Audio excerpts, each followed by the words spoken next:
Okay, hi everyone. Thanks for joining us. This is the first KUT Austin Monitor City Council Candidate Forum for the 2020 elections for City Council. My name is Audrey McGlinchey. I'm the City Hall reporter for KUT. So we host these forums every time there's a City Council election so that residents can better get to know local candidates. These are the people who will represent you in discussions about such things as affordable housing, police funding, transportation. We'll be hosting 4 more of these for candidates in districts 4, 6, 7, and 10. But tonight we're talking to candidates. And I failed to turn my own email off. So sorry to y'all about that. Tonight we're talking to candidates from District 2, or for District 2 rather, which makes up much of Southeast Austin. This is a wide open race, which is pretty exciting. The current representative, Mayor Pro Tem Delia Garza, will be the new Travis County attorney starting next year. And so she'll be leaving her position on the city council. So we'll hear from the 4 people running to be the new city council member tonight. But first, we have some rules that I just want to go over for the candidates, which they already know about, but we'll just go over them again. No personal attacks. You are obviously free to critique a policy idea, but not the person. No offensive language or gestures. Maintain a neutral or non-intrusive background. Don't go over your time. As I told you guys before, I'll just go ahead and mute you and stay out of the chat. So for folks who don't know, this is how this will all work. Each candidate will get 90 seconds for an opening statement. So this is their opportunity to introduce themselves to the voters, tell you a little bit about who they are. Then we'll jump into a bunch of questions. So I've written questions, and we've also fielded questions from the public beforehand. Each candidate will get a minute to answer these questions. And if another candidate calls them out by name or a policy that they're for, they'll get 30 seconds of rebuttal. Then after all the questions are done, we'll do a minute of closing statements. So a chance for the candidates to kind of wrap up a platform, and that'll be it. So we're planning on this for going for about an hour till 8 p.m. And yeah, so let's just jump into it. And the order in which we're going to start, so as I mentioned, we'll start with opening statements, is the order in which the candidates are on the ballot. So that means we're going to start with David. So David, as I said, I'll be timing you on my phone. We're doing our best here. And I'll give you a warning when you have 10 seconds left for that minute and a half, and then we'll go ahead with the other candidates. So David, when you're ready, take it away. Thanks, Audrey. Well, first, I just want to say thank you to KUT, thank you to the Austin Monitor for all of the work that y'all do in our community and the services that you provide. As a longtime reader and listener, I'm really excited to be here, and I just to say thank you for everything. So my name is David Chinkanchan, and I am really proud to be running to serve District 2 because I was raised in Dove Springs, and Southeast Austin is a community that I have always known and loved. It's the community that, despite facing so many challenges, has remained vibrant and resilient and has given me so much. Thanks to the support of community leaders there, I was able to become the first person in my family to attend the University of Texas at Austin and earn a college degree. And since my time there, I have volunteered, worked, fought for progressive kids and causes, and work to create more opportunities for the families and the children that are still struggling with the same challenges that we faced, and even larger ones that have arisen as our community has continued to grow. I'm running to do all that I can to better the lives of working families in our community. I'm running in the spirit of 10-1 to make sure that Southeast Austin has our own voice when decisions about our health, our safety, and our quality of life are being made at City Hall. And I'm running to help build an Austin for all, where every single family, regardless of where we come from, has the opportunity to pursue their dreams and achieve their potential. I'm happy to be here. Thank you. All right, great. Next we have Casey Ramos. Go ahead, Casey.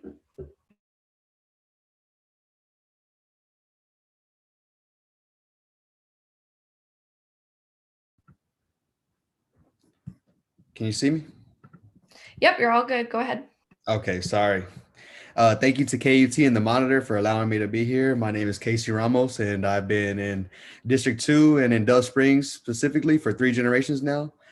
My grandmother, Alice Sanchez, was a librarian at the Terrazas and Southeast Branch Libraries in Dove Springs for over 25 years. And my mother was a community liaison at Smith Elementary at Dove Valley ISD and also in District 2 for over 25 years. And it was these two women that taught me about the importance of community service and how it moves our community forward. And also the importance of women and the power and the women empowerment movement and how strong that women can be and how they can move the community forward. And teach young men like me how to respect women, treat women, and to treat women equally. And so, even though I became an elite professional boxer, I never forgot where I came from. I continued my education at Austin Community College at St. Edward's University. And during my professional career and college career, I was also a founding member of notable nonprofits like Dove Springs Proud, Community Not Commodity, which are aimed at advancing and educating the people of Austin and have helped thousands of people whenever they've been in a struggle. I'll fight for equity, equality by opposing policy like Code Next, Project Connect, and other things that raise the people's taxes unjustifiably and without our benefit. I'll fight for flooding and housing with two bond programs that are shovel ready and will benefit the community directly and immediately. And together we can do this, and we must do this. This is really our last chance for the true voices of Austin. And I'm an Austinite. I'm for the people. I'm here for everybody. And you can find out more if you want to visit my website at casey4d2.com. Thank you. Thanks, Casey. Next, we have Vanessa, whenever you're ready. Hi there, I'm Vanessa Fuentes, and I'm running to serve our community on Austin City Council District 2. I'm a community health advocate, and I've recently worked at the American Heart Association for the last 6 years on public health policy and advocacy at the local, state, and federal levels. I've worked in the private sector, in government, and for nonprofit, where through my unparalleled work ethic, I've been able to get things done with my community. Just like you, Austin is my home. Part of the reason why I'm running for council is because while Austin continues to grow, the reality is that working families in the city are struggling. Whether it's the rising cost of housing, the rising cost of property taxes, or the fact that our wages have remained stagnant, most of the working class are being left behind. I was raised in a working class immigrant family. My mom works at a grocery store, and my dad's an electrician who started his own company. That taught me the value that small businesses add to our economy. I believe that the working class of this city should be at the center of every decision that our leaders make in the years ahead. I got into this race because the people who built this wonderful city can no longer afford to stay. The people who moved to the city because of our potential are quickly losing hope. Our favorite locally owned businesses are closing, and our community, which is primarily Latino, is feeling the brunt of coronavirus with over 3,000 positive cases in District 2 alone. I believe that Austin can be a city that every person can call home, a city that grows responsibly, that is sustainable, a city where democracy is real and our perspectives are valued. My name is Vanessa Fuentes, and I'm prepared to help us get us there. Thank you. Thanks, Vanessa. All right, Alex, you're up next. Hi, guys. Thank you so much for having me. My name is Alex Stranger, and I'm an entrepreneur who drives a pedicab to make a living. I am literally the working man who our quote unquote progressive city council claims to care so much about. Yet everything that they've been doing, especially in the wake of coronavirus, has done the exact opposite of helping me. From shutting down the economy, from trying to raise taxes to our highest level in history while we were in a ginormous recession, to how they defunded APD, to what they're doing about the homeless, to pushing a multi-billion-dollar rail system in place when it's going to be obsolete and completely, not useful by the time it gets finished, and to building a housing model based on urban density while we're in the midst of a global pandemic. It's an absolute disaster. And I'm going to be honest with you guys, I find it really difficult to understand how anybody can be this inept unless they're doing it on purpose. We need a more affordable, accountable, and accessible Austin, where the people who built the city, like the musicians, the artists, the blue collar professionals, the healthcare workers, the teachers, our students, city employees can afford to stay here. And we need to double our homestead tax exemption. We need to keep our tax at a sustainable level. And we need a better set of housing reforms and police reforms so that we can quell the civil unrest that we're dealing with. We need a more affordable, accountable, and accessible Austin, and I'm excited to give it to y'all. Learn more by visiting my website, www.alexanderstranger.com. All right, thanks, Alex. So that was all the opening statements. Thank y'all. We're going to have a little less time now per candidate. You'll get a minute to respond to a bunch of questions that they have, and I think they're pretty good questions. So hopefully we'll get some good responses. And actually how we're going to do this, so we went from top of the ballot to bottom, so now we're going to work our way back up. That seems like the most fair way to do it. So we're going to start with Alex with this first question. So we'll go Alex, Vanessa, Casey, David, and then back down again. So first question is, what do you see as the most important issue facing District 2 in 2021, which is when you all would take office? Alex, you can start us off and you have a minute. Okay, look, I'm going to tell you about the most important issue facing not only District 2, but the entire city of Austin. And it's our small business and our live music and our service industry. You know, people move here because of our bar scene, because of our nightlife, because of our live music. And, you know, our city has pretty much just turned its back on what makes our city special. And a lot of people in District 2, you know, they're musicians, they work downtown, they go downtown. This affects them. The way our city is treating small businesses, it's not fair to the Hispanic Americans that live here, considering that they make up the largest percentage of new entrepreneurs in the entire United States. So we need to give meaningful aid to the small businesses, and we need to give meaningful aid to our live music venues and our bars and some of our restaurants that are not going to be able to operate as a result of our response to the pandemic. Thank you so much, Alex. Next, we have Vanessa. Go ahead, Vanessa. You have 1 minute. And again, the question is the most important issue facing District 2 in 2021. The most important issue facing District 2 in 2021 is getting through the pandemic. You know, as I shared earlier, our community is disproportionately affected by coronavirus. And it stems largely because our community is working and serving on the front lines, whether in healthcare industry and construction industries. You know, as I said, my mom works at a grocery store, and so our exposure risk is much higher. And so we have to ensure that we have community leaders who are ready to have a proactive approach to ensure that our community is protected and stands ready to get through the pandemic. And I believe that my experience in public health advocacy will serve our community well as we look to navigate the pandemic and then the subsequent recovery. I think another top issue for our community will be economic stability. We know that Austin is one of the most economically segregated cities in this entire country. And so we have to ensure that we have an economy that works for the everyday Austinite, and that our Austinites here in Southeast Austin get to share in Austin's prosperity. Thank you so much.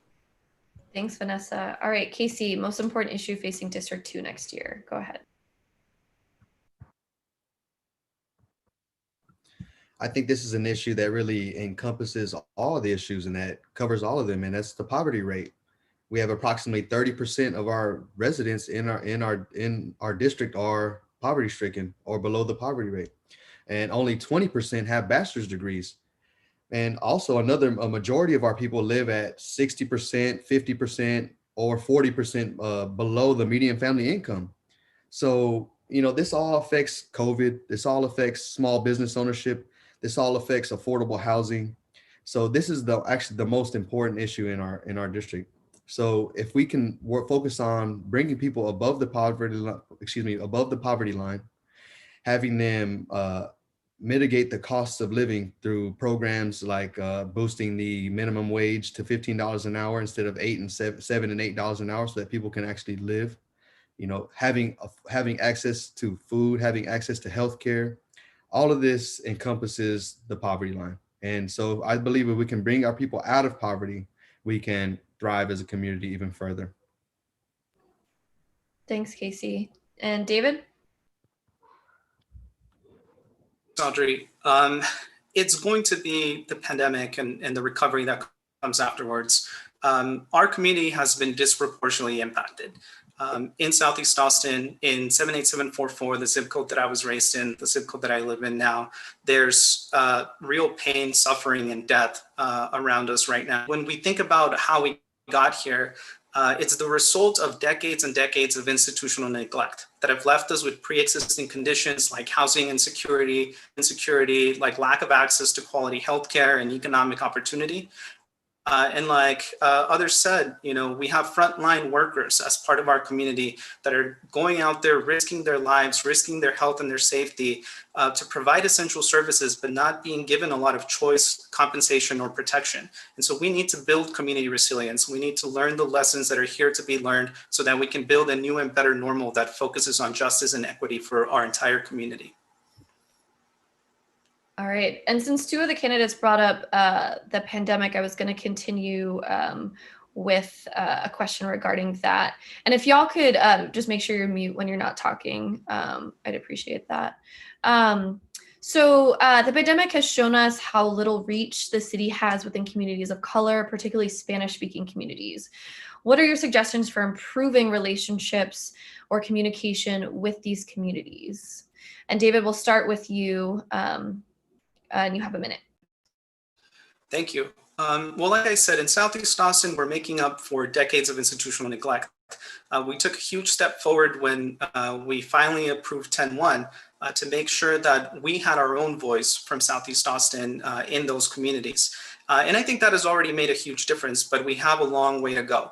And so we need to do proactive outreach. If I have the honor of serving as a council member, that's exactly what I will do. I will make sure that just to have my door open, but to go into the community proactively, to talk to folks about their needs, their anxieties, their hopes, their dreams for what our city can be and look like.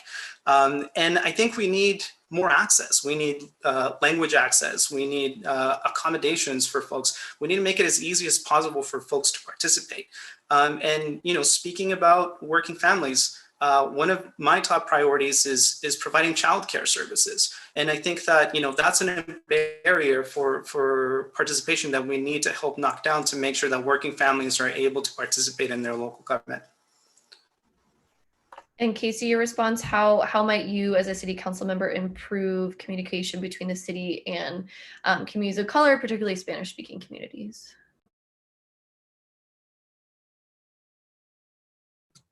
Once again, getting ready to the technology. We need an extensive testing program.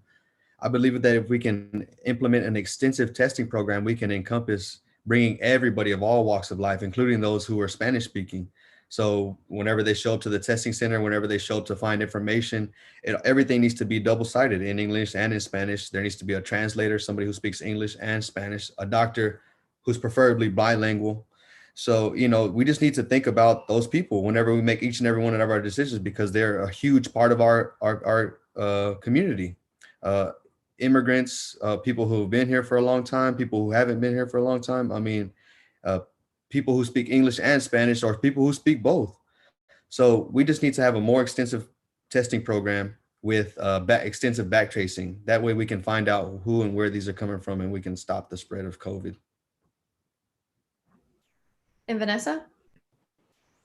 Yeah, I think right now we're at a critical time period. We're going to judge our city leaders by the decisions that were made and the decisions that were not made. And when the pandemic first hit our community, we saw closures of our community clinics on the east side. And what kind of message does that send when you close healthcare clinics in areas that are predominantly Latino that depend on community care? And so what I believe the city of Austin should do is work with boots on the ground community members and organizations, the best thing they can do to help us to get through the pandemic. And we have the Austin Latino Coalition, which is organized and represents multiple organizations who could serve as a liaison for outreach, in addition to the Del Valley Community Coalition and the Dove Springs community. There are many groups who'd be great access point for our city of Austin to ensure that outreach, PPE, resources, and services are getting out into the community. I also have a plan on my website that calls for an investment of community health workers. I think when we look at building community resilience, one way for us to go about building community resilience is having additional community health workers providing services. Thanks, Vanessa. And Alex? Can you please repeat the question? Sure. So the pandemic has shown us how little reach the city has within communities of color, particularly Spanish-speaking communities. What are your suggestions for improving relationships and communication with these neighborhoods? All right. Well, look, 94% of people who died while having COVID had pre-existing health conditions. And our city is filled with food deserts. And then when you go to HEB on William Cannon, all you get is junk food and mystery meat. Whereas if you go to the grocery store in Mueller, you get, organic, non-processed, amazing foods from JVG Organics and whatnot, right? So we need to incentivize the grocery stores to build affordable, healthy options for people so that they can adopt a better lifestyle. And we need to do a better job of collaborating with our sustainable farms like a JBG, and in order to not only feed people in AISD and in Dove Springs and in Del Valley ISD, but also to teach people how to, be sustainable, to sustainably grow their own food. District 2 has the most open space out of any other district in the entire city. So, I think that when you really look at the numbers, we all need to adopt a lifestyle change, and the city should be facilitating that along with our organic and sustainable farms, as well as our grocery stores. All right, thank you all. Obviously, we could talk about the city's response to COVID for the entire hour, but I think there's a lot of other topics that I want to get to and that are pressing for District 2. So I want to talk about policing next. So recently, after protests decrying local and national police violence, City Council made a commitment to, quote, reimagine public safety. They cut millions of dollars from the budget, and we could discuss how many million, because there seems to be some confusion about that, but they made cuts to the budget. What does the goal of reimagining public safety mean to you, and what issues do you think should be prioritized? So we're going to start with Alex this time, and you have 1 minute. All right. So first of all, if you're going to cut $170 million from APD, you should reinvest that money in the industries that were most affected by the pandemic, like the live music venues and the bars and the service industry, these people, I'm one of them, were suffering tremendously as a result of that. Secondly, we need meaningful police reform for the safety of our community as well as the officers. We need independent review boards full of people who have objective, nonpartisan opinions to make decisions on officer misconduct. We need better training, Brazilian Jiu-Jitsu and any kind of grappling martial art. You need to be proficient in that in order to continue being a cop, so that you can help subdue criminals or help de-escalate a hostile situation without excessive or deadly force. And the last thing we need to do is we need to require that everyone in APD has an EMT certification. I was downtown the night that Garrett Foster died, and the cops were there for like 20 minutes. None of them really knew how to administer proper care to Garrett. And then Garrett's not with us anymore. And thousands of lives would be saved if our police officers were EMT certified. And it would reimagine the discussion, and it would reimagine how we look at our police officers too. And that's extremely important. Thanks, Alex. Vanessa, how do you define reimagining public safety, and what issues would you prioritize?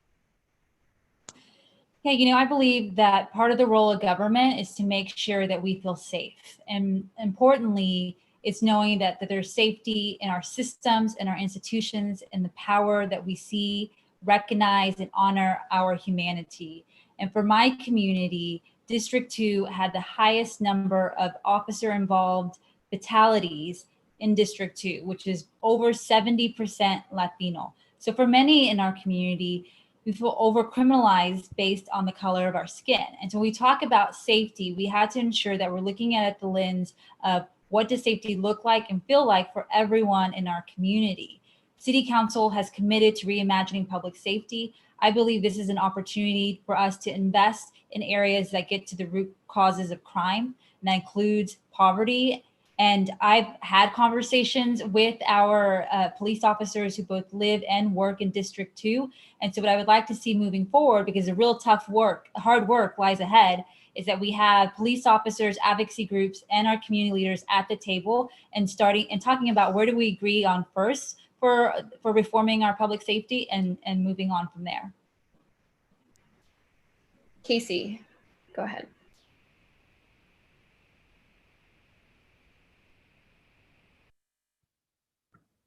Sorry, still getting used to it. Yes, we need reform, and we need reform badly. People in our district are disproportionately targeted for DWIs, non-violent crimes, minor crimes, and it's just not fair for them because, of course, we're living at below the poverty line. So people who are getting tickets or for non-violent crimes can't really pay them, and then it turns into a warrant, and then it turns into jail time, and it turns into something bigger than it should have been. So, but with that being said, we also need to hold ourselves accountable. We have one of the highest youth crime rates and one of the highest violent crime rates in the city as well. So we need to learn how to take ourselves accountable, but also at the same time holding the police accountable. And I don't know if transferring those funds was the smartest thing to do in a city that just reached 1 million people, because not all police are bad. There's a few bad police that need to learn how to police better and be involved with the community. But I wouldn't say all of them. And we need to keep our people safe. And in order to keep our people safe, we need to have a well-funded police force that has community interaction, funds for community interaction and communication. And we need to sit down at the table with community leaders and decide what the best way to go about that is. And David.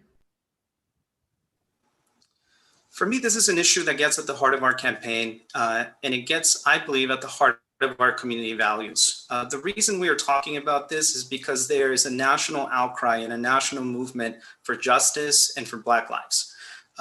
Community, we have the opportunity to reimagine the way that we do public safety, the way that our institutions uphold justice, the way that we do policing. And I am glad that the council has taken action to start moving us in that direction.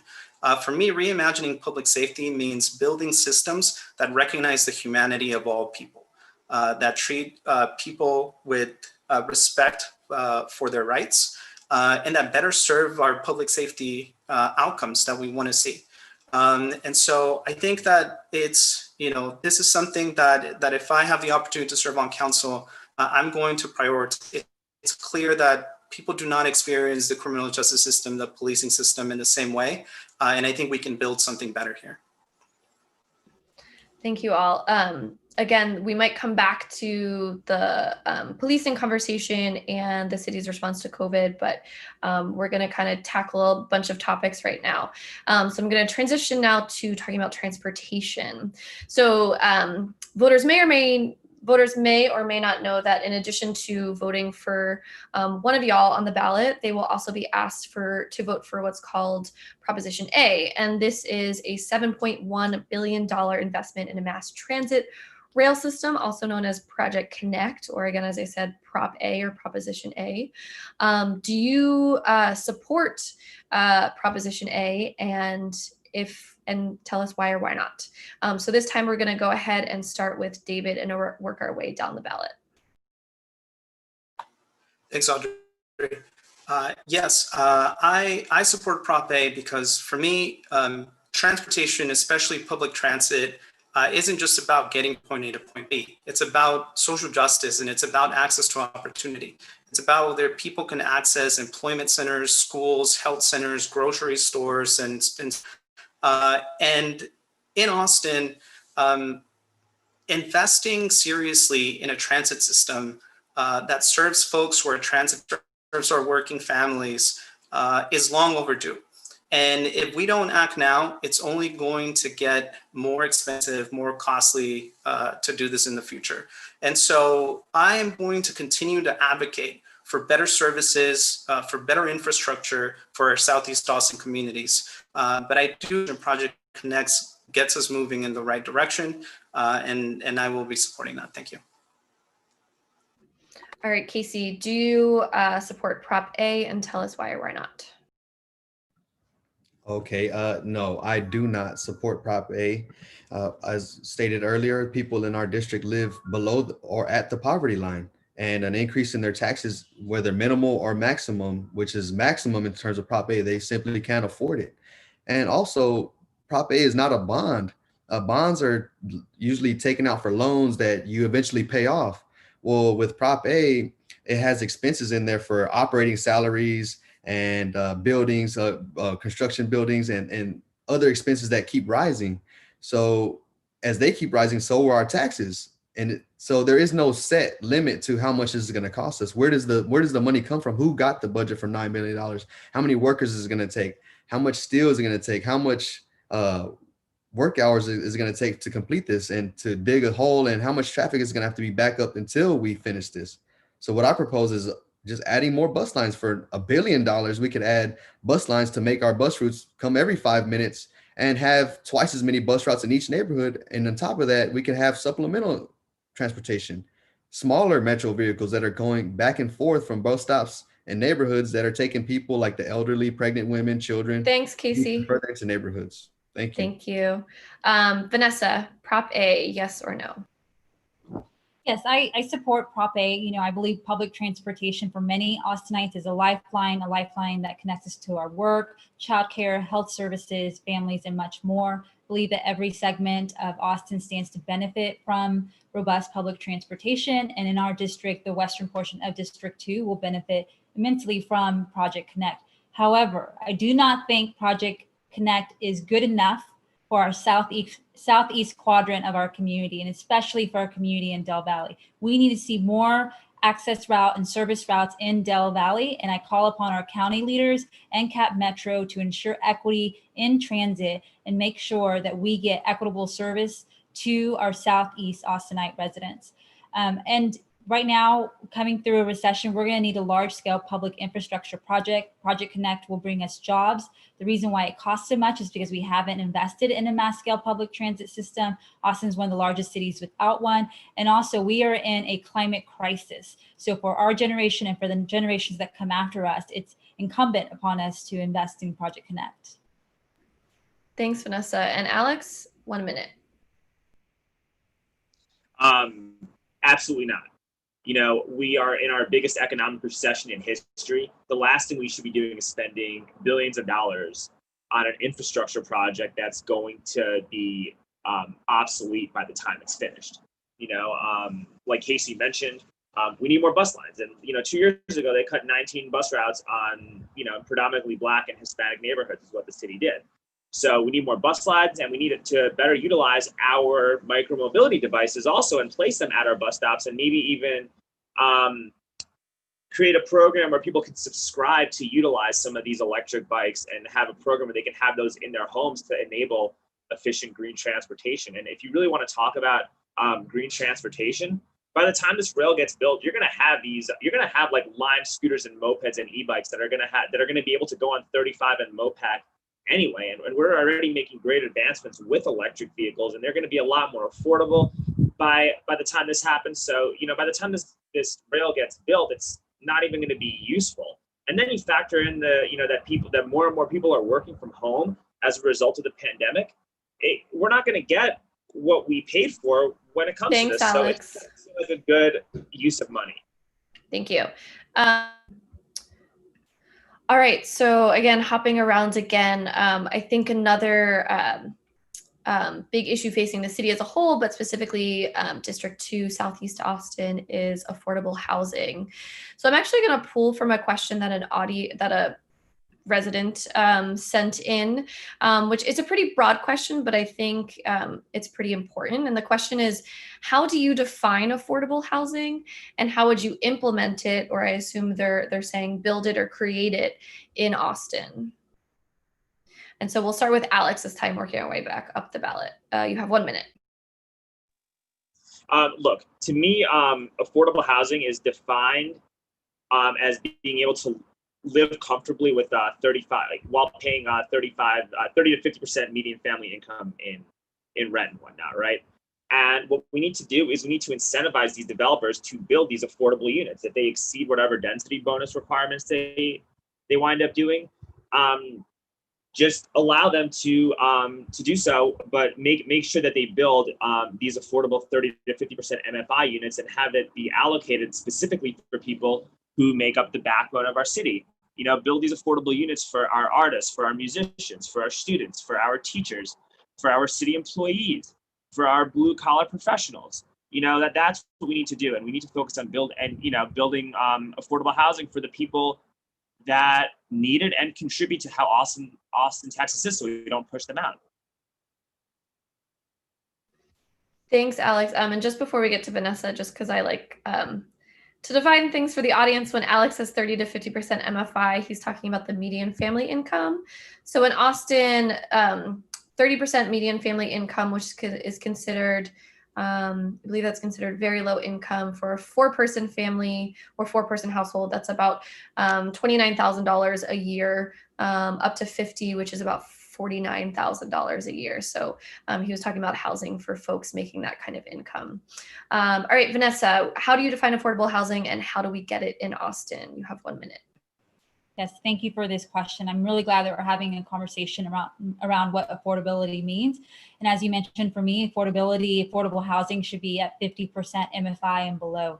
And when I moved to Austin nearly 15 years ago, you could rent an apartment off of Riverside for $400, all bills included.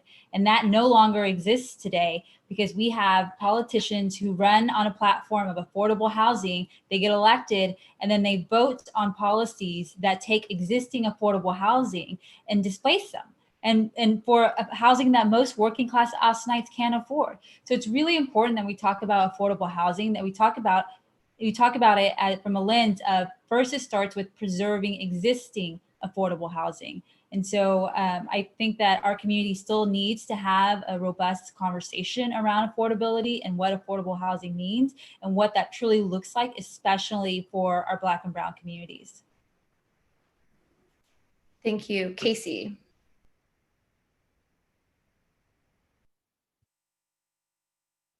Yes, the definition of affordability is one that's very difficult to attain. I mean, we have the city defining affordability as 80% of the median family income, which is around $78,000. And then yet you have people that live in our neighborhood that make 50% and below, or 60% and below, excuse me. And so I believe affordability is defined as you competing within your own market. People who make 20% of the median family income should compete with people who make 20% of the median family income, and no more, no less. And so we need to set those aside, and this can all be addressed within the rewrite of our land development codes. We can easily designate huge tracts of land, public owned or privately owned, for affordable housing that truly matches the definition of affordability within our district. Meaning, we take the consensus and whatever people are making in whatever income people make in the consensus area, the building of homes should be tailored to those people. And that's how we solve that problem. We adjust it in the land codes, and we address it on the consensus. And we provide it with public owned land, and we preserve affordable housing that's already there. And through construction, rehabilitation, and all kinds Thanks, of other Casey. city programs. Thank you. And David, what is affordable housing and how do we get it? Thank you. The U.S. Department of Housing and Urban Development outlines this as affordable housing is where you have to spend more than 30% of your income to continue to live there. And so that looks very different for folks in Austin, especially in different parts of town. And so the issue with the median family income levels that y'all were discussing earlier is that those are based on the Austin Round Rock MSA. And so, what may be affordable to someone in Dove Springs, what may be affordable to someone in Northwest Austin may not be affordable to someone else. And so I think we have to keep that in mind when we're making affordable housing investments. But providing affordable housing opportunities, preserving the opportunities that are there, and I think we can make big, bold investments in affordable housing like we did in 2018. I was really proud to work on putting forward that bond. And I think the city's role is to create more opportunities like that. Thank you. Thanks, David. I'm going to mute the rest of you because some of you have forgotten to stay muted. So I'm going to stay on housing for a little bit because I think for a lot of Austinites and maybe even particularly folks in District 2, this is a big concern. And especially as, the City of Austin and the City of Austin is majority renter, and we're facing, potential large numbers of evictions once eviction moratoriums begin. But even before this pandemic and before these job losses, I think a lot of people in Austin are having trouble finding an affordable place to live. So that's all my reason why I'm staying on housing. So the next question, which I think Casey brought up, what has to do with the city's land development code. So as I'm sure y'all are aware, the city's years-long journey to rewrite the land development code is currently stalled in court. How important to you is it to restart that process soon? And how should the city approach that process when or if it gets picked up again? So we'll start at the top of the ballot with David. You have a minute. Thanks, Audrey. Well, I think it's critical for us to move forward with a revision for the land development code. Our land development code is rooted in a segregationist plan from the 1920s and hasn't changed significantly since the 1980s. And what we have seen under this code is displacement, gentrification, flooding, environmental degradation, and sprawl. And that needs to change because it's what has led to so many of our working family about that we're working to serve to be pushed out of town. And so we need to move forward with a new land development code that helps us preserve and create more affordable housing opportunities, that helps us create a system that is more transit supportive, that helps us create a better public health infrastructure in parks and open green space for families in all parts of town. Thank you. Thanks, David. And Casey? Can you repeat the question again? Yeah, absolutely. The city's years-long journey to rewrite the land development code is currently stalled in court. How important for you is it to restart that process soon? And how should the city approach that process when or if it gets picked up again? Well, I'm proud to say that I'm a part of the group that helped to stop the process. And it took 6 or 7 years and $8 million of our tax money to complete that process, which was not completed at all. And I would like to restart it immediately, but I would want the community to be involved. If some don't know, we already have neighborhood zoning plans that have been written by our people, and they're refusing to follow those plans. So we just need to follow those plans. We need to follow the income census area again, because most of the people in our neighborhood live in single family homes. But Code Next has mandates for transition zones, which means that they can come in and build mixed MDUs, or I'm saying MUDs, mixed use developments, where they have retail on bottom, luxury condos on top, and the people in our neighborhoods can't afford that. They're not going to be able to buy those. So who are they building this for? Are they building those for people who are going to be here in the future, or for the current residents? And we also need to address flooding. We need to cut down on our impervious cover. And that also leads to displacement and lack of affordable housing. So these are all issues that can be addressed within our land development codes. And they do need to start immediately. Thanks, Casey. Vanessa? Yeah, I believe that our greatest asset is our people. It's the families across our district. And so what I would like to see is really a process that focuses on the people of Austin, especially those most at risk for displacement and gentrification. It is an ongoing threat. It's a significant threat that comes up in many conversations that I'm having with people from our community. And so I would like to see a fully funded anti-displacement program in place. While I firmly believe that we need to update the land development code, the last update was done before I was born, and when Austin was half the size it is today, so it certainly needs to be updated. What I would like to see is a process that truly centers our community. While I agree with the equity overlay that was proposed, it was proposed in the 11th hour, and that is not how we should be doing our land use planning, especially when we want to protect and defend our community.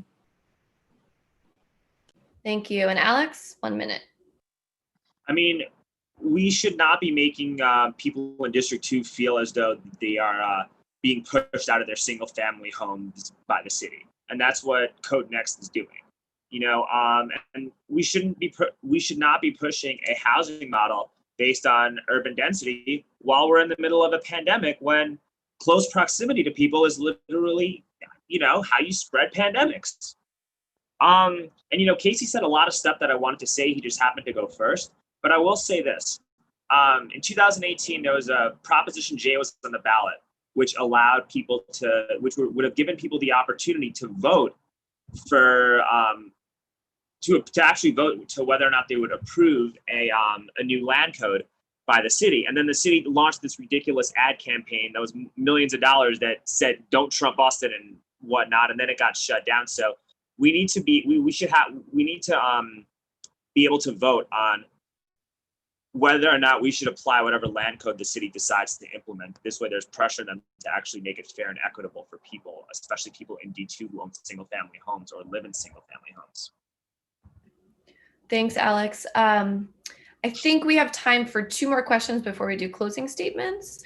So I have kind of 2 very focused on D2 questions. So I think it's appropriate to end with those. So I'll start with one kind of looking to the past a bit, and then the second question will kind of look to the future, if that makes any sense to anyone. So D2, District 2's current representative, Mayor Pro Tem Delia Garza, has spent the last 6 years, which has been her time on the council, trying to get a grocery store built in Del Valle. Would you continue to work on, would you continue this work on council, and what solutions do you propose? So Alex, we'll start with you, and you have a minute. I mean, we gave a permit to a grocery store, to HEB, to build a grocery store, and there's no timeline for when that grocery store is even going to get built, right? So I think before you start designating these permits, there needs to be a timeline for when you build the grocery store. And, you know, I mentioned this earlier about COVID and whatnot, but we need to incentivize our grocery stores right now to provide healthy food, to put healthy food on the shelf that's affordable. You know, you go to HEB on William Cannon, it's mystery meat and processed food. You go to HEB on Mueller, and it's, you know, organic vegetables from JBG, or fresh bison from like Rome Ranch or whatnot. You know, it's a whole different ballgame. We need to incentivize people to actually provide healthy food so that residents in D2 can you know, eat healthier. We need to collaborate with our sustainable farms and offer financial incentives so that they can provide healthy meals to the students in AISD and in Del Valle ISD. So there's a lot of stuff that we can do while waiting on this grocery store to be built. And we should have also made them give us a specific timeline for when they build it before giving them this permit. Thanks, Alex. Vanessa? Yes, food access, food justice are issues that I'm deeply passionate about and very actively organizing with our Del Valle Community Coalition. You know, the fact of the matter is that HEB has not broken ground, and that's not good enough for us. We need leaders who will move forward to bring solutions to our community, especially in a time of great need. What I propose is a grocery store co-op model to really build community power for our Del Valle residents. We're also actively working with a business owner in Del Valle who's wanting to bring in some food services into Del Valle along Eva Street. And so we are working on short-term solutions, but the long-term is to actually get a grocery store for our Del Valle community. And we need to move quickly and hold our leaders accountable to providing food access. You know, there's a reason why our food deserts are in the Eastern Crescent. There's a reason why we do not have a full service hospital east of 35, and it stems from Austin's segregationist past and decades of institutional neglect. And so our community wants and needs and deserves the action. And Casey? Okay, thank you. Well, the fastest way to get at a grocery store is to entice competition. Start reaching out to other grocery stores, Albertsons, other small food co-ops, other sustainable farms, and bring those grocery stores in that'll spark a fire under HEB, because we can't just have one grocery store in Del Valle. It's huge. That's not going to be enough. We need at least 5 or 6. We need people that can walk to the grocery store, not drive to it. So I would just entice more competition, and also entice the community to get involved. Del Valle's farmland, all of it. There's tons of neighborhoods that are named after the farms themselves: Birdall Farms, Hine Farms, all kinds of farms that are still intact today. So use these farms that are locally grown, locally resourced, and bring the food directly to the people and have them provide their own food, and stop relying on HEB, stop relying on corporations. Let's rely on ourselves. Let's get together and have our own community food stands every weekend. And you know, that then hopefully that will entice HEB and other grocery stores to come in and provide a service for us. And David, 1 minute. Thanks, Andre. Food insecurity that I'm very familiar with, especially growing up in Dove Springs, living in Southeast Austin. And it's one of the issues that I would prioritize if I have the opportunity to serve on council. I have experience working with the Women, Infants, and Children program, providing nutritional assistance and nutritional education to some of the families that are most food insecure in our community. I have worked on trying to bring a grocery store to Southeast Austin during my time at council, and I absolutely would condone those efforts and intensify them even more. We have to look at every single option, because this is such a serious issue, whether that's mobile food units, whether it's a co-op model, whether it's community farms, whatever it may be. We need to address food insecurity. This issue has only worsened during the pandemic. Spent my time volunteering, working with the Central Texas Food Bank to provide food at Del Valley and Del Springs and to our Southeast Austin communities. And so I know how serious this issue is, and I will spend my time and my energy trying to address this issue that is just so critical for our community. Thank you. All right, so this will be our last question. As I said, the last question had to do with, what the last council member had worked on, and this question has to do with what some of y'all may have to work on council. So as we learned recently, Tesla is coming to Eastern Travis County. Many hope that it'll bring jobs to an area that has traditionally lacked these opportunities, but others, rightfully so, worry about things like displacement. How do you think you can encourage development in District 2 amidst all this change without making one of the last affordable places to live in the city limits unaffordable? So we'll start with David and go back down the ballot. Thank you. I think it's by making real in affordable housing and deliberate investments in public transportation as well to allow people to have more opportunities. When we think about affordability, two of the biggest costs are housing and transportation, and then of course it's childcare for families who need it. And so we need to lower the cost of all of those things, but we also need to provide more economic and educational opportunities. I've advocated for middle income jobs for years and years because what we have seen is in the economic Austin, many companies have come here or expanded here, but they've created jobs that are unattainable to some of the families in our community because they require high levels of education, levels of certification, or they've created jobs that don't pay living wages, that don't allow our communities to sustain themselves. And so we need middle income jobs, and we need strong minimum jobs with worker protections. And I'm really proud of the work that I've done in that regard. And I'm proud to share that we have earned the endorsement of the Central Labor Council, of Unite Here, of La Una, of ABSME, and some of the most well-respected labor leaders in our community for that work. Thank you. And Casey?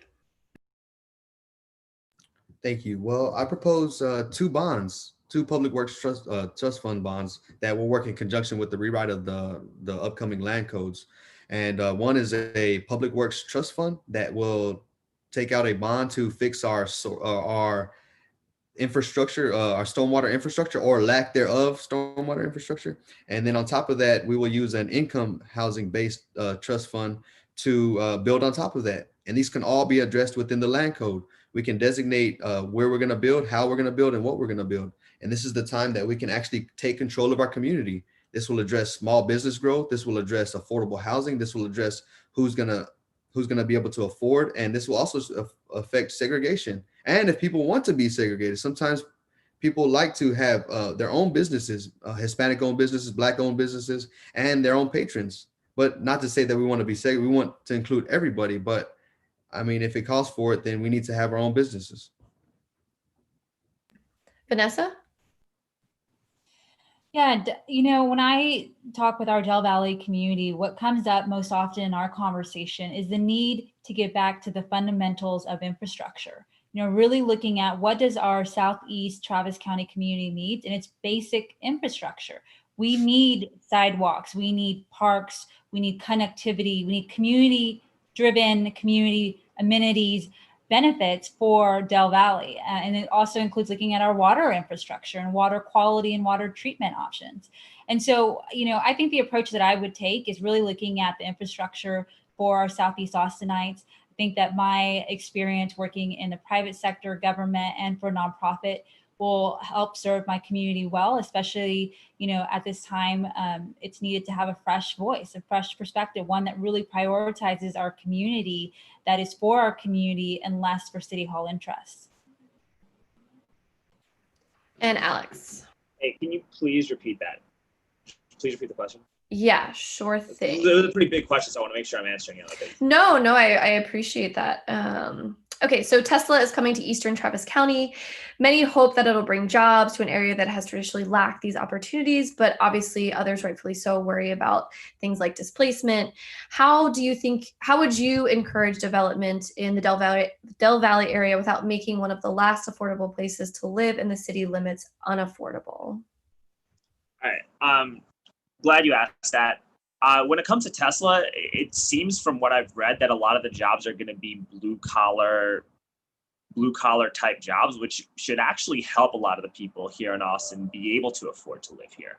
But going back to what you said, I think that when a company decides to set up shop in Austin, one of the things that we need to consider before they do that is, how much, local Austinites and people in our district are going to benefit from those jobs that are coming here. I'm all for growth and development. It's just that local Austinites need to be able to benefit first from that growth. And one of the things I'm proposing, which is not 100% related, but somewhat related, is that we need to start offering comprehensive financial education to people who live in the district so that they can best take advantage of the growth. And, I'm excited to team up with, bankers, entrepreneurs, independent realtors in order to teach people in order to conduct town halls and teach people in our district how to best benefit from the growth in Austin so that they don't get pushed out from it. We gotta do a better job of enabling people who live here to benefit from our growth, and we're not doing that. Thanks, Alex. All right, y'all. So now we're going to do closing statements. So you'll get a minute. And this is, your last chance on this forum to make your pitch as to why folks in District 2 should vote for you. We'll start from the bottom of the ballot and work our way up. So Alex, you're up. All right. Look, I wish I could say I was happy to be here and that I was excited to be a city council member and all that stuff, but that's not true. This is the last thing that I want to be doing right now. But the ineptitude of our city when it came to dealing with the pandemic, when it's come to how they're dealing with APD, what they're doing with homelessness, how they're trying to force this new land code down our throats while we're going through all of these problems, it leaves me no choice but to run and make my voice heard, because our city claims to be so progressive and whatnot, but everything that they're doing is destroying small business owners and working people like myself, and trying to push us out here, right? So look, we're in a ginormous recession. We're more divided than ever before, and we need comprehensive and actionable solutions to address affordability, homelessness, and we need meaningful police reform. And I want to bring these solutions to the table so that the Austin that I know and love can still be here. So, my name is Alex Stranger. We need a more affordable, accessible, and accountable Austin. And if you would like to learn more about my campaign, please visit my website, www.alexanderstranger.com. And thank you so much for having me here and giving me an opportunity to express my campaign and my platform and how I feel about what's going on. All right, Vanessa. Thank you. Well, thank you all so much for hosting tonight's forum. I believe that every Austinite has a right to move safely around our city, that a roof over your head should be a given, and that healthy food access is a priority. I believe that healthcare is a right, not a privilege, and that most importantly, every Austinite should have the opportunity to create the life that they want to live. However, for many in our community, that's not the reality. I am running to bring our community's voice to City Hall. We need a leader who will ask the tough questions, defend our community from displacement, and stand up for our community on the issues that matter most. As we look to our local leaders to help us get us through the pandemic, I believe that my experience in public health best positions me to serve our community and to take on the status quo. It's really important that we have more fresh voices for our communities and less for City Hall interests.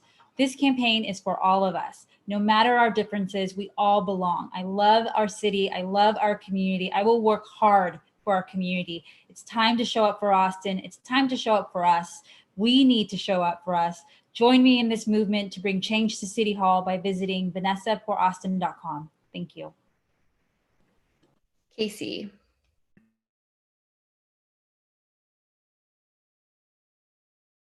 Thank you. As stated earlier, I've been in District 2, specifically Dove Springs, for 3 generations. I know it like the back of my hand. I know all of its problems. I know all of its good things as well, because we always talk about the ailments of District 2, but we don't talk about the positive things. There are people getting educated. There are communities coming together. There are people fighting for what's right here and now. And that's the voice I'm representing. The people who are actually fighting, who actually know what's going on, who actually want to do something about it, who don't like the way our current city council is going. And that's me. I'm the true voices of Austin. I'm the real Austinite that's on this panel right now, and I'm just trying to do the best for my community. I'll fight equity. I'll fight for equity. I'll fight for equality. I'll fight to do the best thing I can do, and that's to fight for the people and fight for the true voices of Austin. And you can visit me at Casey Ramos number 4 D2.com. Thank you. And David, 1 minute. I'm the candidate in this race who has a deep personal connection to this district, who has the conviction and the values needed to push for real change, the hard-earned trust and relationships that are needed to keep building strong coalitions for progress. And I have the most relevant experience needed to hit the ground and do for the families in District 2 on day one. When we launched this campaign, we did it with the conviction that when ordinary people like us come together in common purpose, we can accomplish extraordinary things, that we can bring about a more just and compassionate world where the rights, the dignity, and the humanity of all people are respected. If you would like to join that campaign, if you share our vision, please go to our website, davidford2.com, and join us. Thanks. All right. Well, thanks, y'all. I really appreciate it. That is a wrap to our District 2 City Council Candidate Forum, hosted by KUT and the Austin Monitor. As I mentioned, there are 5 City Council seats up in the election this fall, and this is the wide open one, meaning the incumbent is not running. So that's always makes a race a little bit more exciting.